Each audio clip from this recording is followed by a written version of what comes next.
जुनैद साहब, आज नवाज शरीफ साहब ने बहुत दिनों के बाद तकरीर किया है और वो पूछ रहे हैं कि जो आपका सूबा है खैबर पख्तूनख्वा, वहाँ पे कारकर्दगी क्या है पाकिस्तान तहरीक इंसाफ की। ज़रा सुने नवाज शरीफ साहब क्या पूछ रहे हैं। पंजाब पे यलगार करने आ रहे हैं, हम पंजाब पे हमलावर होने आ रहे हैं। केपीके और पंजाब का तुम आपस में लड़ाई करना चाहते हो? जो भेड़ बकरियों की तरह से कई लोग उनके पीछे जो चल पड़ते हैं, उनसे पूछे। आप उन लोगों से भी पूछे जो जेल में बैठे हुए हैं कि आपने केपीके के लिए क्या किया है। वो फलां, मैं तुम्हें छोड़ूंगा नहीं, मैं तुम सबको जेलों में डालूंगा, तुम सबको मैं वो सलूक करूंगा जो तुम याद रखोगे। इतना बड़े बड़े बोल मत बोला करो, मत बोला करो। आजी सीखो, आजी। अल्लाह ताला से माफी मांगो, जो करोगे फिर बाद में भरोगे। अच्छा जुनैद साहब, बाई इलेक्शन में बाजौड़ में आपकी पार्टी क्यों हार गई? बाजौड़ में इशू ये था कि जो लड़का जो था उसकी एक तो लोगों की हमदर्दी थी, दूसरी ये है कि उसका तो क्योंकि हमारा तो निशान था ही नहीं, उन लड़के ने भी खान साहब का जो है वो तस्वीर लगाया था, खान साहब का झंडा लगाया था, खान साहब के नाम पे वोट लिया था और लोगों से ये कमिटमेंट की था और आज भी वो उस कमिटमेंट पे कायम है। बावजूद इसके कि मैं कहूँगा कि पार्टी ने उसको वेलकम नहीं किया था, कहा था जब से वो जीत गया मुबारक ज़ेब को। इसके बावजूद लेकिन वो लड़का चूँकि उसकी कमिटमेंट थी लोगों के साथ, वो आज़ाद जीता है और आपके साथ है। आज भी बावजूद उसके कि उसको हमने कबूल नहीं किया, बावजूद उसके कि आज तक मैं ये आपको रिकॉर्ड पे लाना चाहता हूँ कि अभी तक वो हमारी पार्लिमानी कमेटी जो व्हाट्सएप ग्रुप है उसमें नहीं है, अभी तक उसको मीटिंग में नहीं बुलाया जाता है। अभी तक जो है वो ऑफिशियली पार्टी वो ज्वाइन करना चाहता है वो बेचारा, कि उसको पता है कि उनके केपी के लोगों का खान पे एतमाद है, वो खान के साथ खड़े होंगे। अच्छा, ये मेरी इंफॉर्मेशन दुरुस्त है कि इमरान खान ने डयाला जेल से ये कहा था कि मुबारक ज़ेब को टिकट दी जाए, इसके बावजूद उसको टिकट नहीं मिली? बिल्कुल जी, बिल्कुल ये बिल्कुल ये दुरुस्त है। अच्छा, तो अब अगर मुबारक ज़ेब आज़ाद इलेक्शन जीत के भी, आज़ाद उम्मीदवार की हैसियत से जीत के भी वो तहरीक इंसाफ ही के साथ खड़ा है, तो उसको पार्लिमानी पार्टी में क्यों शामिल नहीं किया जाता?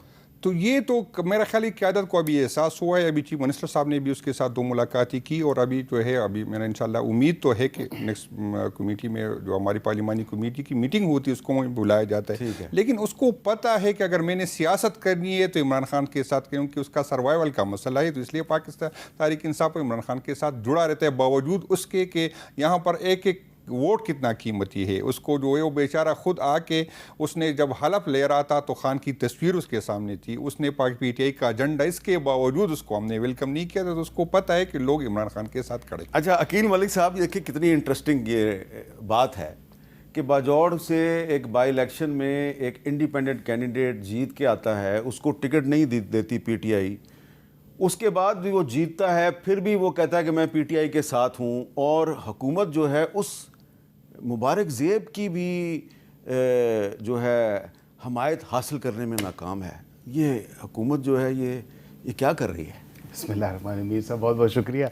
नहीं, कतई नहीं, मैं ये नहीं कहूँगा कि उसकी हमायत जो है हम हासिल नहीं कर सकते या कोशिश नहीं कर रहे। उसकी आपको याद होगा कि कुछ वीडियोज़ और तस्वीर भी आई थी, अमीर मकाम साहब से उसकी मुलाकात भी हुई थी और उसके बाद फिर उसने पूरा एक वीडियो बयान भी जारी किया। तो उसने कहा था कि देखिए, जिस घर में इज़्ज़त नहीं है, जिस पार्टी में इज़्ज़त नहीं है, अपने लोगों का तो ये खुद खदोखाल बयान कर चुके हैं और अभी तक खुद ये ऑन रिकॉर्ड अब कह चुके हैं कि वो व्हाट्सएप ग्रुप में नहीं है। तो हालात अगर इस तरह के होंगे तो ज़ाहिरी बात है वो कहीं और जाके बसेरा तो ज़रूर करेगा, और आज़ाद है, आज़ाद पंछी को कौन रोक सकता है।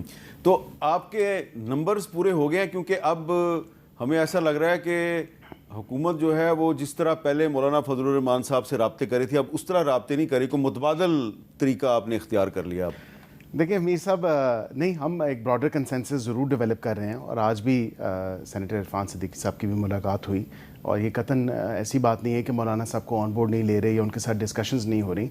हमारे इत्तेहादियों के साथ मुख्तलिफ़ कमेटीज़ हैं, हम उनमें डिस्कशंस हो रही हैं, उनकी सीनियर लीडरशिप, हमारी लीडरशिप, हम लोग सारे जो लॉयर्स भी हैं वो भी मिल रहे हैं, और क्योंकि वो अपना एक ड्राफ्ट भी तैयार कर रहे हैं, इसी तरह मौलाना साहब अपने एक ड्राफ्ट पे वर्क कर रहे हैं। हमारा ऑलरेडी एक मसवदा तैयार था, उसमें जो चेंजेस, जो ऑप्शंस हमने देखे, जो डिस्कशन चीज़ें हुई, उसमें हम ऑब्वियसली उनको इनकॉर्पोरेट किया। लेकिन साथ साथ ये भी बात ज़रूरी है कि जो लीगल फ्रेटर्निटी को ऑन बोर्ड लिया गया है, गालबन कल या परसों उनकी भी गुजारिशात वो आ जाएंगी और उसको भी, उनके मुसव्वदे को भी देखेंगे, उनकी जो सजेशंस है वो भी सामने रखेंगे, ताकि एक कंप्लीट जो कॉन्स्टिट्यूशनल पैकेज है जिस पे किसी को एतराज़ ना हो, एक ब्रॉडर कंसेंसस के साथ, कसरत राय के साथ हम चाहते हैं कि इसको मंजूर करें और तभी इसको पेश करें।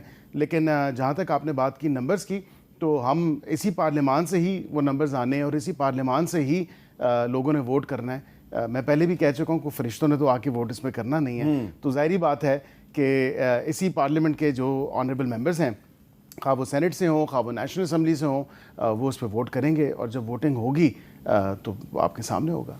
तो जुनैद साहब, जो बैरिस्टर अकील मलिक साहब ने बात की है, बज़ाहिर इन्होंने एक बड़े ही सादा सी बात की है, लेकिन बहुत गहरी बात की है कि जिन्होंने वोट डालना है वो इसी पार्लियामेंट में लोग मौजूद हैं। तो अगर सुप्रीम कोर्ट की तरफ से जो 63A पे जो जस्टिस उमर ता बंदयाल साहब का फैसला है उसको रिवर्स कर दिया जाता है, तो उसके बाद तो फिर हुकूमत को आईनी तरमीम के लिए मौलाना फजलुर रहमान साहब के वोटों की ज़रूरत तो नहीं रहेगी। लेकिन अब तो आपके MNAs तो इस्लामाबाद में है ही नहीं है, वो तो अब पेशावर में हैं सारे। नहीं, पेशावर में है या है तो हुकूमत के साथ जो जिस हद तक जो इदारे गिर रहे हैं, जिस तरह हुकूमत कर रहा है ना, तो हो जाएगा ये कुछ। अच्छा, तो आप क्यों नहीं है पेशावर? आप तो इधर बिल्कुल खुल्लम खुला फिर रहे हैं।